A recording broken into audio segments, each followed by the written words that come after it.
there's areas where you need to get better. And the one thing that I thought our team did was they responded after every timeout. Like every media just knew that there were things that we needed to clean up. And at halftime, there were things we needed to clean up. So, I mean, we had 8 turnovers there in the first half. We only finished with 10.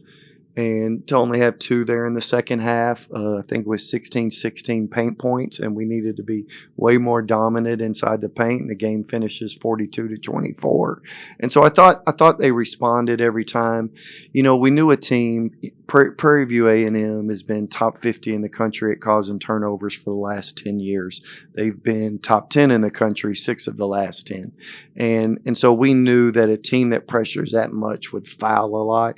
And I was a little worried about what would our conversion rate be. So that convert free throws at a 76% rate is a positive.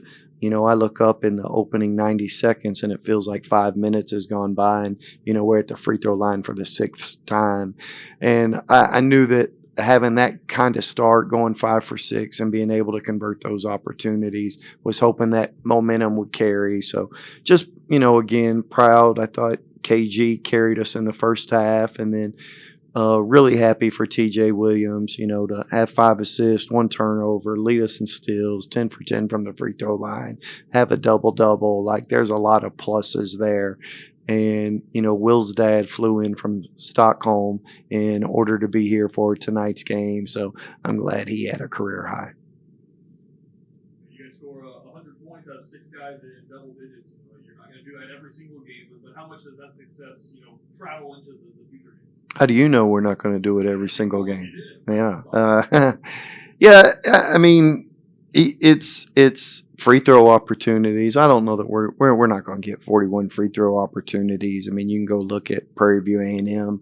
There's a trade-off between their pressure and just how much they foul. So I was proud that we could convert them at that rate. I don't think that 76%'s the greatest. Now, you're talking to somebody who's coached the 3rd best free throw shooting team in the history of college basketball way back in 2021. And so they had an average there of almost 82%.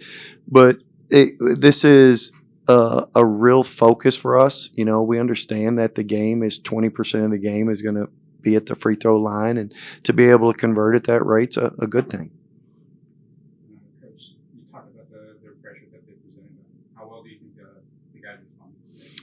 We didn't handle it well initially, and I thought there was, for me, we get in what is referenced as a domino formation. Okay, that's there.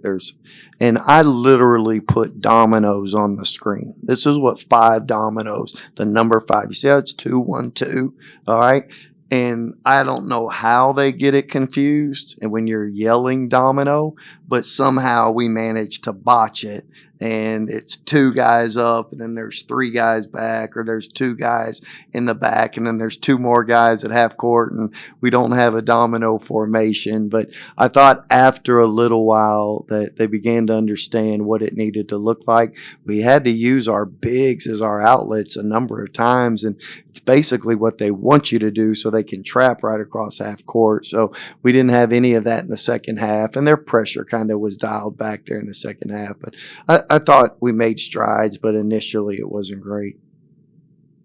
TJ mentioned this guy in court, obviously they're going to be super aggressive. They're not going to help. Do you think that kind of put him in an aggressive frame of mind? Do you think that actually helped him get going tonight? Yeah, I thought that opening drive where he turns around and drives left and ends up getting fouled. But I thought that, we knew that they were going to be fanned out, and they kind of want you to play one-on-one. They don't want to give up a lot of assisted buckets.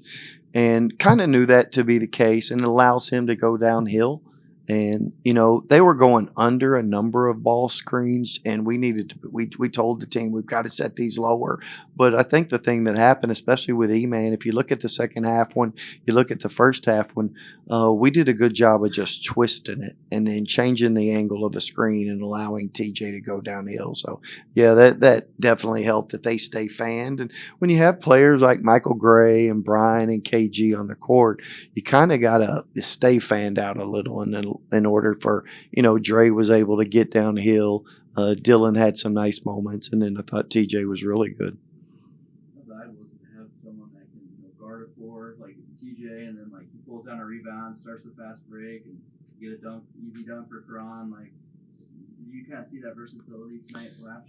Yeah, and it needs to be everybody. And we don't really structure it in a way. We structure the formation. We don't structure the people. And so I thought there was a little tentativeness, for, especially in the second half. It's like, what are we doing? And I think they were anticipating pressure instead of looking ahead. But I thought after a little while we kind of solved that issue. But we honestly do not care who brings the ball up. Our one big rule is you can't go across half court and pick it up.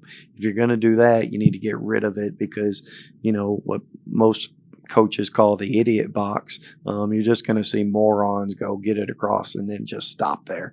And I appreciate that about TJ is that he'll continue to play downhill and you'll see him occasionally go into push downs. Same thing with DB, but you have to be comfortable there, and a game like this helps.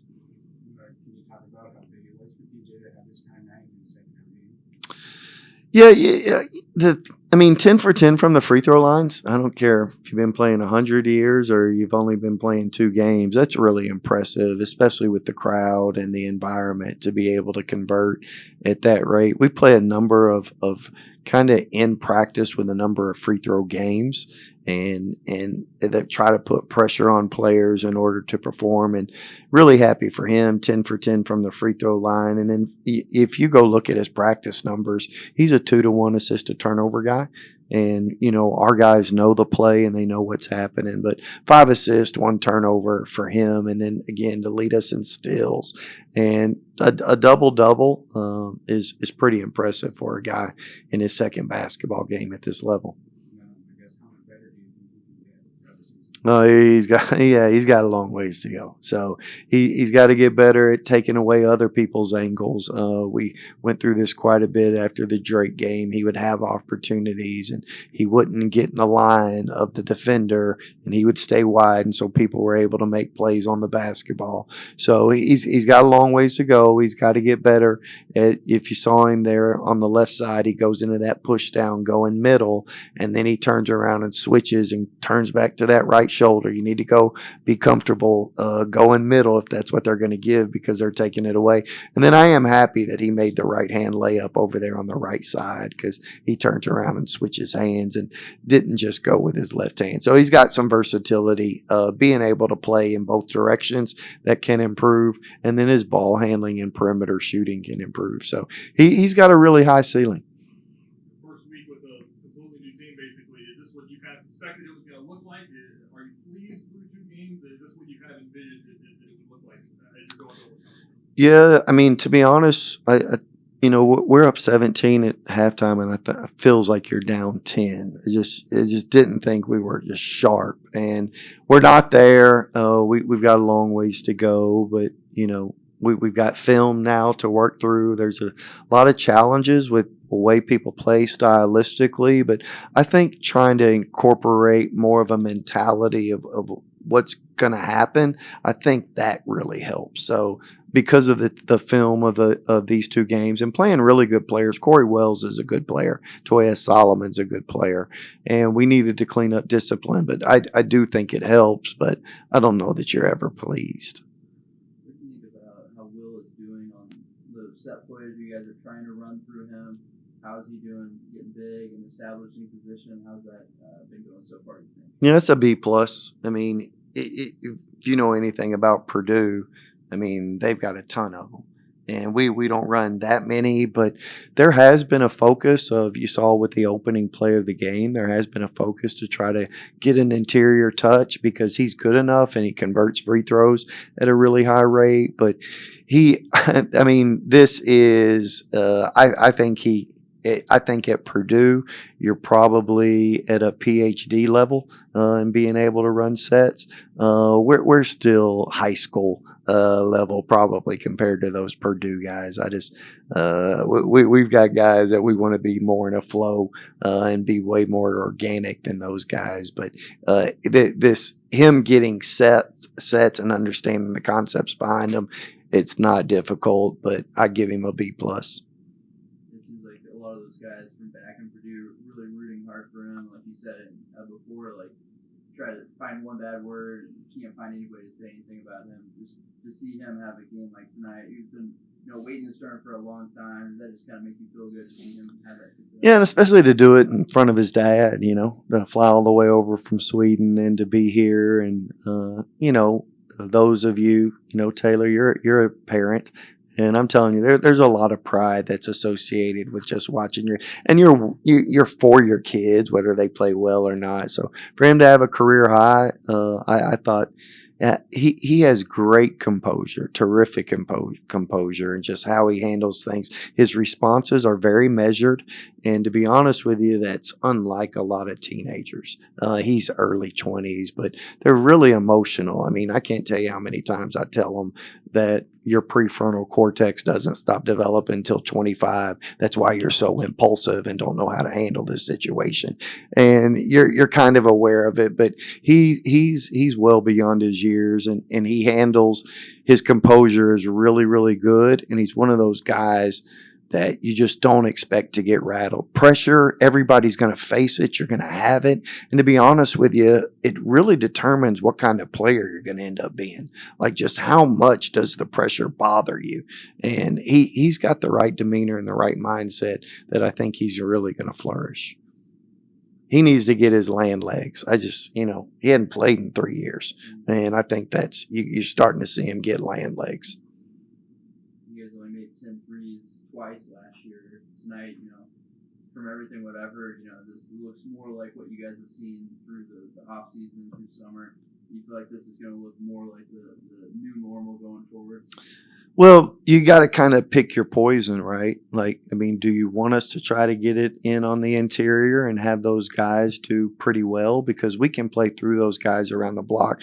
We saw that with a late shot clock situation with E-Man. So it's not just Will, it's E-Man. And then at the same time, do you want to push up on us or sag in order to take that away? We've got some perimeter, and we've got some guys who can actually go into push downs and kind of play ISO basketball there. So I think that our staff did a phenomenal job in just thinking through all of the things that you have to incorporate in order to win in this conference. And I feel like we've got a lot of pieces of the puzzle that are necessary in order to have a good attack offensively.